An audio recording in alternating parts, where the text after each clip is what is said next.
ကိုရွယ်ရောက်လာမိဘတွေကအရင်ကြီးမပေးလို့ဆိုပြီးတော့မှမိဘတွေကပြင်တယ်ဟုတ်တယ်မလားတကယ်ကြီးပေါင်းတဲ့မိတ်ဆွေကကိုလှုပ်ချင်တာအရင်ကြီးမရှိလို့ပတ်စံချီတာတကယ်ကြီးပေါင်းတဲ့မိတ်ဆွေဆရာသမားတွေပါကိုပတ်စံမချီဘူးအဲ့လိုမျိုးရှိနေတယ်လို့ဆိုရင်သူတို့ကိုပြင်တယ်ဒါလေးတော့ပြောဆိုအားကြောင့်လဲဆိုတော့မိဘတွေကကိုယ့်ကိုရင်းနှီးထုတ်ပြီးအမှန်တည်းကိုယ်မှကြိုးစားရဟုတ်လားရှင်းတဲ့အကောင်းမွေးလို့ပြတာမိဘတွေတော့ပြန်တော့သူတို့ရဲ့တာဝန်ရှိပါ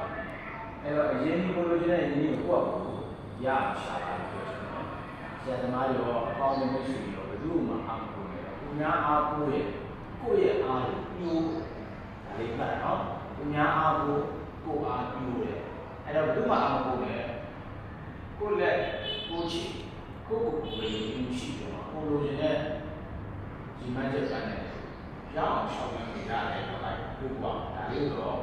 အလေးနဲ့ထားပြီးပြောချင်တယ်နော် Miss ya, tu lu ya.